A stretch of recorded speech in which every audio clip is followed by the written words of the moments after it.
ప్రభువునందు నా సహోదరికి వందనాలు. నేను మీ చర్చిలో ఒక సభ్యుడను. మీతో మాట్లాడే అవకాశం ఇవ్వమని చాలాసార్లు ప్రభువుని ప్రార్థించాను. ఇప్పటికీ ఇలా అవకాశం ఇచ్చినందుకు ఆయనకు స్తోత్రం. దయచేసి ఈ లెటర్ని పూర్తిగా చదవండి. మిమ్మల్ని పొగిడేవాళ్ళు మీ చుట్టూ చాలామంది ఉండొచ్చు.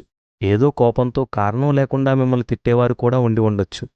కానీ ఈ లెటర్ మీలో ఉన్న ఒక లోపాన్ని సరిచేయడానికి ప్రేమతో చేసే ఒక ప్రయత్నం. అందుకే సహనంతో చదవండి.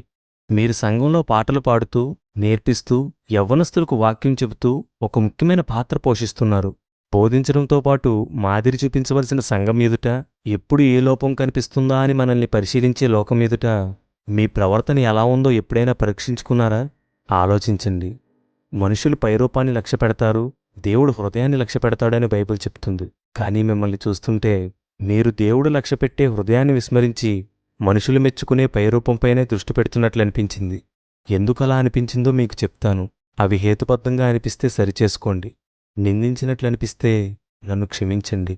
దేవుడు మీకొక రూపాన్నిచ్చాడు, కానీ మీరు బ్యూటీ పార్లర్కి వెళ్ళి ఆ రూపాన్ని మార్చుకున్నారు. మీ కనుబొమ్మల ఆకారాన్ని, గోళ్ల రంగును, పెదవుల రంగును, ముఖపు రంగును మార్చుకున్నారు. దేవుడు మీకిచ్చిన రూపంతో సంతృప్తి చెందలేకపోతున్నారు.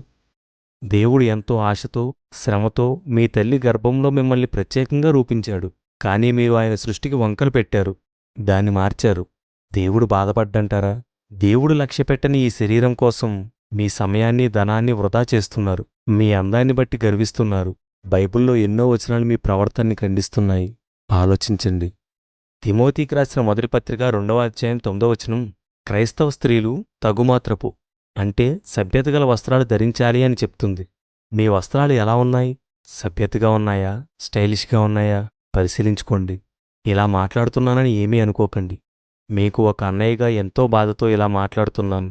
టీషర్ట్లు, చున్నీ లేని టైట్ పంజాబీ డ్రెస్సులు ధరించి మీరు చర్చికి వస్తున్నారు. మీరే కాదు, ఇంచుమించు ప్రతి దేశంలోనూ ఇదే జరుగుతుంది. యేసుక్రీస్తును నమ్ముకున్న అమ్మాయిల్లో ఎక్కువ శాతం సభ్యత లేని వస్త్రాలే ధరిస్తున్నారు. తగినంత వస్త్రాలు ధరించమని దేవుడు ఆజ్ఞాపిస్తే చాలీచాలని బట్టలు వేసుకుంటున్నారు. దీన్ని చూసి ఇతర మతాల వారు క్రైస్తవ్యాన్ని అసహించుకుంటున్నారు. సమాజాన్ని పాడు చేస్తున్నారని, అసభ్యతను అలవాటు చేస్తున్నారని తిట్టుకుంటున్నారు. ఇంక వారెలా ప్రభు దగ్గరికి వస్తారు? స్త్రీలు ఎలాంటి వస్త్రాలు ధరించాలో లోకానికి నేర్పిస్తూ వారికి దిక్సూచిలా ఉండవలసిన మనమే ఇలా చేస్తే ఇక లోకం ఎటుపోతుంది?